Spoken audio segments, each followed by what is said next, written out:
ঘুড়ি ওড়ানোর প্রতিযোগিতায় সুধার কাছে হারছে তেজ।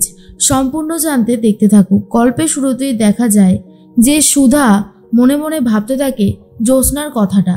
আসলে জ্যোৎস্না ঠাম্মিকে জানিয়ে দেয় সে সুতীর্থকে ভালোবাসে আর সে সুতীর্থর সাথেই থাকতে চায়। আর এই কথাটা শোনার পরেই সুধা মনে মনে ভাবে ঠাম্মি হয়তো দিদিভাইকে জোর করেই বিয়ে দিয়ে দিয়েছিল, কিন্তু দিদিভাই সুতীর্থ তাকে ভালোবাসে, সেটা খুব ভালোভাবেই বোঝা গেল। এ বিষয়ে আরও আমাকে ডিটেলসে জানতে হবে, কিন্তু আমি কার কাছ থেকে জানবো? আমার মনে হয় মিস্টার বসু মল্লিক এসব ব্যাপারে কিছুই জানে না। যদি জানতো তাহলে সেদিনকার আর ক্যাফেতে যেত না। তাহলে আমি অন্য কারোর কাছ থেকে কি করেই বা জানবো? এর মধ্যেই সমুদ্র আর ডলি দুজন মিলে ঘুড়ি নিয়ে এদিক ওদিক দৌড়তে থাকে। আর তখনই সুধা এসে বলে, কি ব্যাপার, ঘুড়ি নিয়ে তোমরা কি করছো?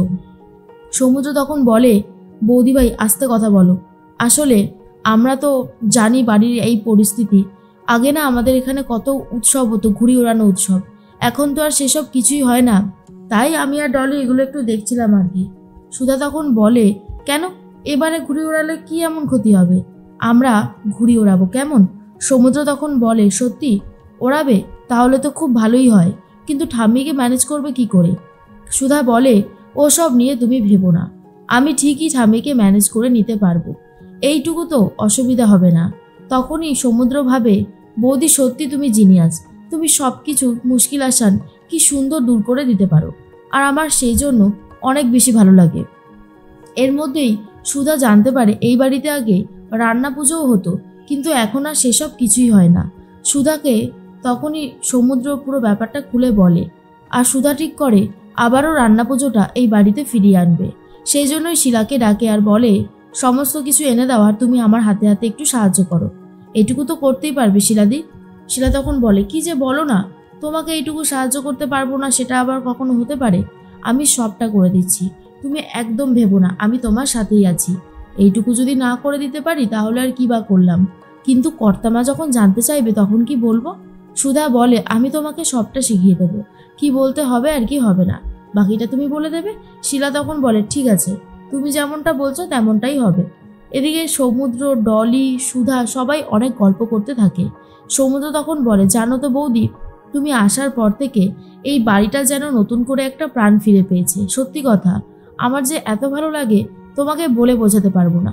সুধা তখন বলে, সব কিছু সব ঠিক হয়ে যাবে দেখবে। এর মধ্যেই সকাল হয়ে গেছে। তেজ তো ফ্রেশ হয়ে এসে ঘরে দেখে জুস রাখা রয়েছে, জামা রাখা রয়েছে, আর এসব দেখার পরে চমকে গেছে আর বলে, নিশ্চয়ই সুধা এসব এসে রেখে গেছে, কিন্তু ঠাম্মি তো সুধাকে এই ঘরে আসতে বারণ করেছিল, তাহলে সুধা কখন আসলো? এদিকে ঠাম্মি সকাল হতেই গজাননের কাছে প্রার্থনা করতে থাকে সব যেন ঠিক হয়ে যায়, আবারও সব যেন ভালো থাকে। এর মধ্যেই তেজ তো চলে এসেছে আর এসে শিলাকে জিজ্ঞেস করে, আচ্ছা শিলাদি, তুমি কি আমার ঘরে আমার জামা তারপরে জুস এসব রেখে এসেছিলে গুছিয়ে? শিলা তখন বলে, ধুস, কি যে বলো না দাদাবাবু, আমি এসব কেন রাখতে যাব? তখনই বুঝতে পারে যে এটা হয়তো করেছে সুধা, ও ছাড়া আর কেউ করতেই পারে না। ঠাম্মি তখন বলে, এগুলো নিশ্চয়ই সুধার কাজ, সুধা কোথায়? শিলা তখন বলে, বৌদিমণি আমাকে এই কাগজটা হাতে ধরিয়ে দিয়েছে, এই নিন কর্তামা। তখনই সেই চিঠিটা পড়ে ঠাম্মি দেখে সেখানে লেখা আছে, আমি তো এই বাড়ির বউ না, তাই আমি তো সব কিছু করতেই পারি। আর আপনি তো বলেননি যে মিস্টার বসু মল্লিক ঘরে না থাকলে ঢুকতে না, উনি ঘরে ছিল না, তাই ওনার জিনিসপত্রগুলো গুছিয়ে রেখে এসেছিলাম। আর এসব দেখার পর তো ঠাম্মি প্রচণ্ড রেগে যায়। অন্যদিকে সুধা তো জমিয়ে ঘুড়ি ওড়াচ্ছে। সমুদ্র তখন বলে, সত্যি বৌদি, তুমি তো দারুণ ঘুড়ি ওড়াতে পারো। এর মধ্যে অনিমেষ তখন বলে, সত্যি কথা, সমুদ্র একদম ঠিক কথাই বলেছে, আমি কিন্তু ঘুড়ি ওড়াতে পারি, কিন্তু তুমি আমার থেকেও ভালো ঘুড়ি ওড়াচ্ছ, দেখে তো বোঝাই যাচ্ছে। তরিতা মনে মনে ভাবে, বৌদির প্রতি দরদ একেবারে উতলে উঠছে। এদিকে যে বউটা খেটে খেটে সারাদিন শেষ হয়ে যাচ্ছে সে বিষয়ে কোনো আর খেয়াল নেই। তখন অনিমেষকে তরিতা বলে, এই যে অনিমেষ, তোমার বউয়ের যে এই অবস্থা, তুমি এ বিষয়ে খেয়াল করেছো?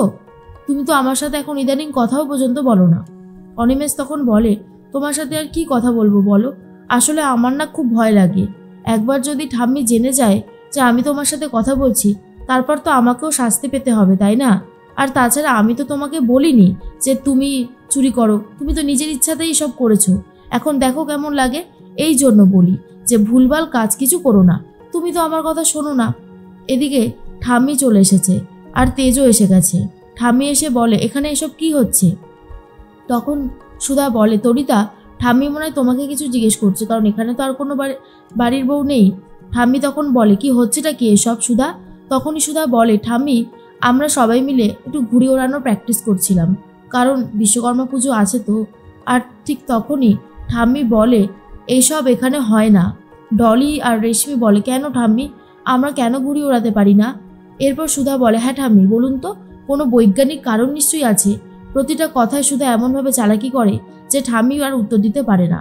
ঠাম্মি তখন বলে মেয়েদেরকে সমস্ত করতে দেওয়া হয় না, পশু মল্লিক পরিবারের মেয়েরা এসব কিছু করে না। এর মধ্যেই সুধা তখন বলে তাহলে হয়ে যাক পশু মল্লিক পরিবারের ছেলে ভার্সেস মেয়েরা, আমার তো মনে হয় মেয়েরা জিতে যাবে। জ্যোৎস্না তখন বলে ঠাম্মি, আমার মনে হয় এই প্রতিযোগিতা হওয়াটা খুবই দরকার। দেখো আমিও তো তোমার নাতনি আর তেজও তোমার নাতি, কিন্তু নাতি নাতনির মধ্যে তুমি এতটা আকাশ পাতাল একটা তফাৎ করে দিয়েছো, সে আর বলার কথা না। কিন্তু আমরা আজকে প্রমাণ করে দিতে চাই যে আমরা মেয়েরাও কিছু কম যাই না, তুমি শুধু একবার বলেই দেখো। তখনই তেজ বলে সুধা, আপনি কিন্তু ভুল জায়গায় লড়াই করতে নেমেছেন, ঘুড়ি ওড়ানো প্রতিযোগিতায় কিন্তু আমি শ্রেষ্ঠ। সুধা বলে তাই নাকি, তাহলে দেখাই যাক কে শ্রেষ্ঠ। অন্যদিকে খাবার টেবিলে বসে বিক্রম, ইন্দ্র সবাই কথা বলতে থাকে। আর তখনই ইন্দ্র বলে তোমরা তোমাদের বড় বউকে নিয়ে একটু বেশি মাতামাতি করছো। এর মধ্যেই তেজে দাদু এসে বলে বড়নাথ বউকে নিয়ে মাথায় করাই উচিত, কারণ সে খুবই গুণবতী। আর তার অতীতটা যাই থাকুক না কেন, মানুষের অতীত দেখে কখনোই তার বর্তমানকে বিচার করা ঠিক নয়। বিক্রমজিৎ মানে তেজের বাবা তখন বলে ঠিক বলেছো বাবা, এই কথাটা আমিও ওদেরকে বোঝাতে চাইছি। বড় সুধা যদি না থাকতো না, তাহলে আমরা অনেক কিছুতেই পিছিয়ে পড়তাম।